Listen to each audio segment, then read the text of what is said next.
아멘. 우리 하나님 말씀 보도록 하겠습니다. 마태복음 12장 38절에서부터 50절까지입니다.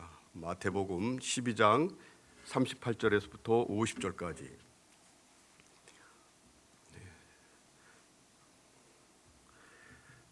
우리 합독하도록 하겠습니다. 그때 서기관과 바리새인 중 몇 사람이 말하되 선생님이여 우리에게 표적 보여주기를 원하나이다. 예수께서 대답하여 이르시되 악하고 음란한 세대가 표적을 구하나 선지자 요나의 표적 밖에는 보일 표적이 없느니라. 요나가 밤낮 사흘 동안 큰 물고기 뱃속에 있었던 같이 인자도 밤낮 사흘 동안 땅속에 있으리라. 심판때에 니느웨 사람들이 일어나 이 세대 사람을 정죄하리니 이는 그들이 요나의 전도를 듣고 회개하였음이거니와 요나보다 더 큰 이가 여기 있으며 심판때에 남방 여왕이 일어나 이 세대 사람을 정죄하리니 이는 그가 솔로몬의 지혜로운 말을 들으려고 땅끝에서 왔음이거니와 솔로몬보다 더 큰 이가 여기 있느니라. 더러운 귀신이 사람에게서 나갔을 때에 물 없는 곳으로 다니며 쉬기를 구하되 쉴 곳을 얻지 못하고 이에 이르되 내가 나온 집으로 돌아가리라 하고 와보니 그 집이 비고 청소되어 수리되었거늘 이에 가서 저보다 더 악한 귀신 7을 데리고 들어가서 와니 그 사람이 나중 형편이 전보다 더욱 심하게 되느니라. 이 악한 세대가 또한 이렇게 되리라. 예수께서 무리에게 말씀하실 때 그의 어머니와 동생들이 예수께 말하려고 밖에 섰더니 한 사람이 예수께 여쭤오되 보소서 당신의 어머니와 동생들이 당신께 말하려고 밖에서 있나이다 하니 말하던 사람에게 대답하여 이르시되 누가 내 어머니이며 내 동생들이냐 하시고 손을 내밀어 제자들을 가리켜 이르시되 나의 어머니와 나의 동생들을 보라. 누구든지 하늘에 계신 내 아버지의 뜻대로 하는 자가 내 형제요 자매요 어머니이니라 하시더라. 아멘. 오늘 합독한 본문 38절에 보면은 그때의 서기관과 바리새인 중 몇 사람이 말하되 선생님이여 우리에게 표적 보여주기를 원하나이다 이러면서 제자 중 바리새인과 서기관과 바리새인 중 몇 사람이 예수님께 이 표적을 보여달라고 이렇게 나오고 있습니다. 이 예수님께서는 그 요나의 표적밖에는 보일 표적이 없다고 이렇게 말씀하셨죠.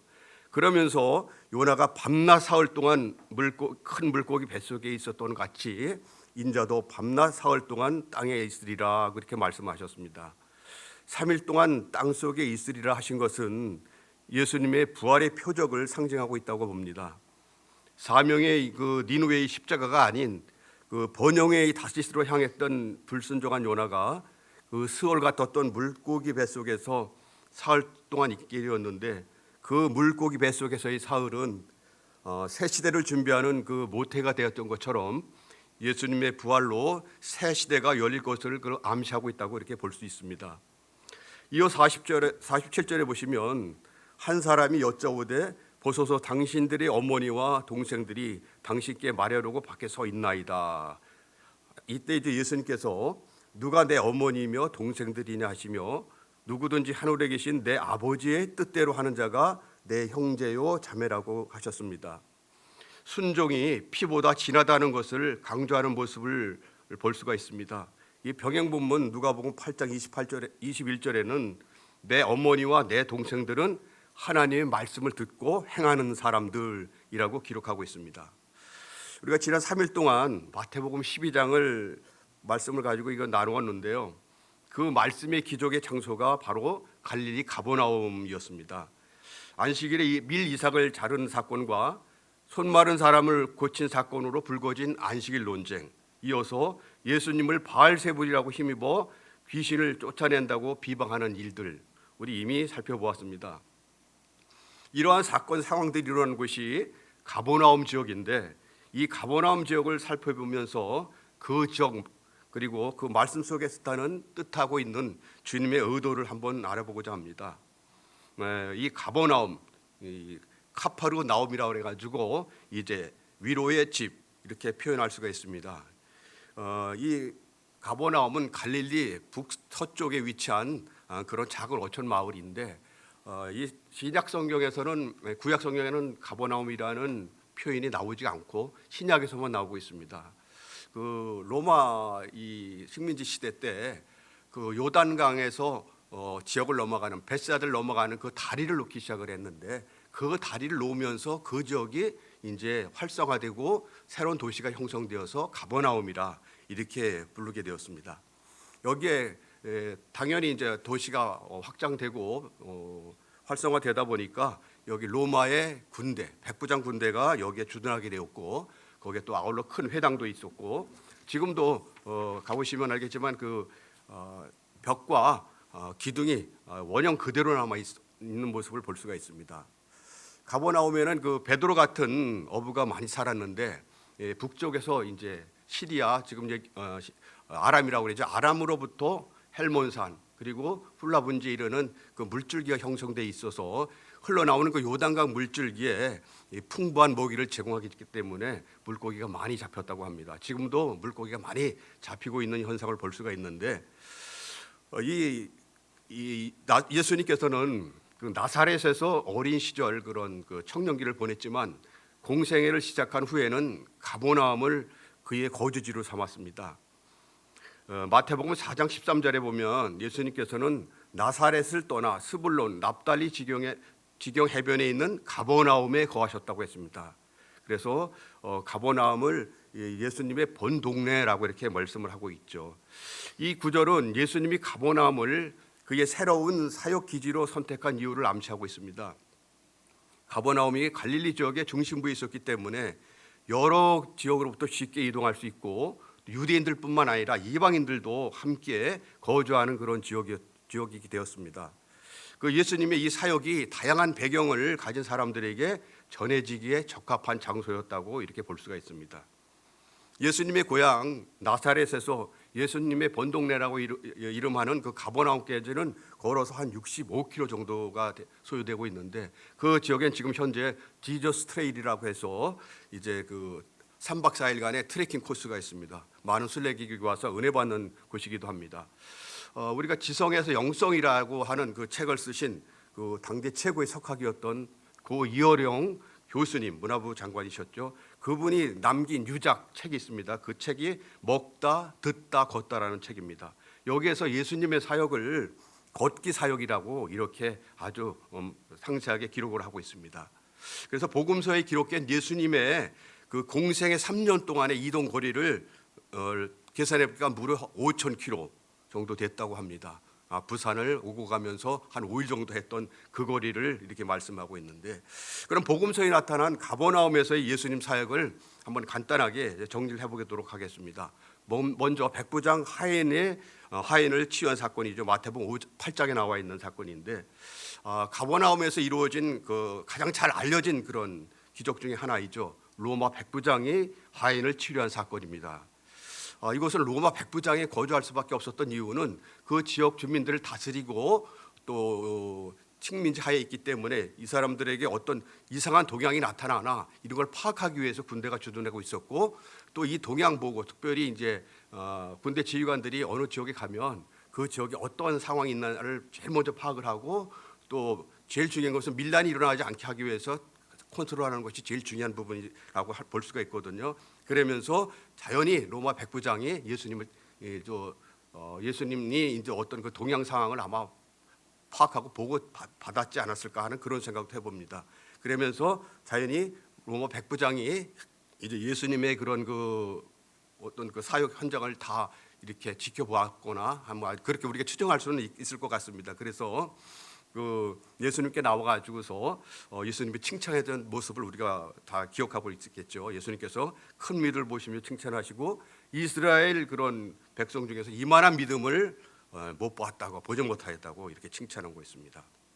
이어서 우리가 이제 중풍병자 치유 사역이 있습니다. 마태복음 9장에 있었죠. 우리가 지나갔죠. 중풍병자 친구들이 예수님을 데리고 오기 위해서 많은 사람들 속에 있는 접근하기 어려우니까 거의 지붕을 뚫고서 예수님을 앞에 이제 그 중풍병자를 이렇게 모시고 왔죠. 그래가지고 그 자리에서 내 제사함을 받았다.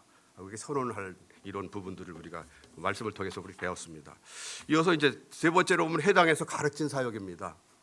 가버나움 회당 지금도 원형이 잘 보존되어 있다고 말씀을 드렸고요. 여기서 예수님께서는 그 가르침을 수시로 여기서 했다고 그렇게 말씀을 하고 있습니다. 네 번째, 베드로 장모의 열병을 고친 사건입니다. 또 다섯 번째 보면 아직 우리가 본문이 안 나갔지만 마태복음 17장 24절에 보면 성전세인 반세계를 해결한 사역도 있습니다. 그러나 이렇게 많은 기적과 이적을 가르쳤음에도 불구하고 갈릴리 고라신, 벳세다, 가버나움에 대해 예수님께서는 크게 책망을 하십니다. 우리 마태복음 11장 20절에 보면 예수님께서 권능을 가장 많이 행하신 고을들이 회개하지 않으므로 책망하시되 하면서 21절 화 있을진저 고라신과 벳세다야 너에게 행한 모든 권능을 두로와 시돈에게 행하였더라면 그들이 벌써 베옷을 입고 회개하였으리라. 이어서 23절에 가버나움아 내가 하늘에까지 높아지겠느냐 음부에까지 낮아지리라 책망하십니다. 이는 예수님이 가버나움에서 많은 기적을 행하였음에도 불구하고 그들이 회개하지 않았기 때문입니다. 고라신, 벳세다, 가버나움 모두 갈릴리 북쪽에 위치하고 있고 인접한 도시입니다. 그들은 예수님의 기적을 보고도 회개하지 않고 여전히 자신들의 죄악된 삶을 고수했던 것입니다.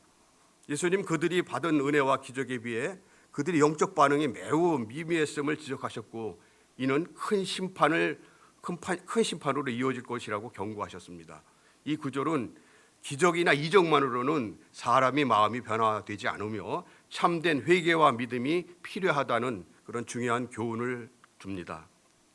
가버나움 예수님의 사역에서 지리적 중요성뿐만 아니라 영적 상징성도 크다고 할 것입니다.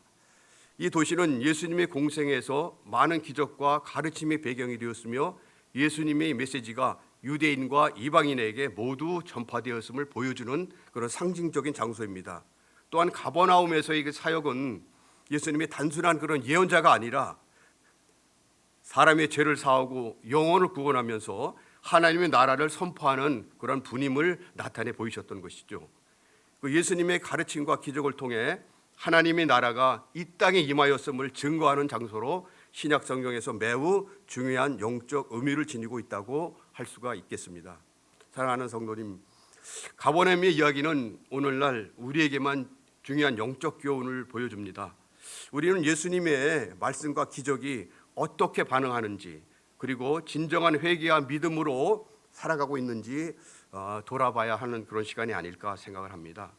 점점 더 회개를 교회에서 회개하라는 그런 회개 내용들이 점점 줄어들고 있는 이런 시대 속에서 우리는 가버나움에서 일어났던 역사와 그런 기적의 사건을 통해서 우리가 좀 더 그곳에 백성들이 좀 더 회개하고 빨리 돌아올 수 있었으면 좋겠다는 그런 생각을 가지고 있는데 또한 그 마음이 우리의 마음이라고 이렇게 생각이 됩니다.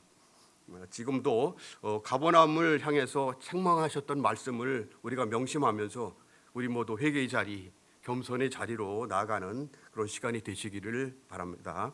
기도하겠습니다.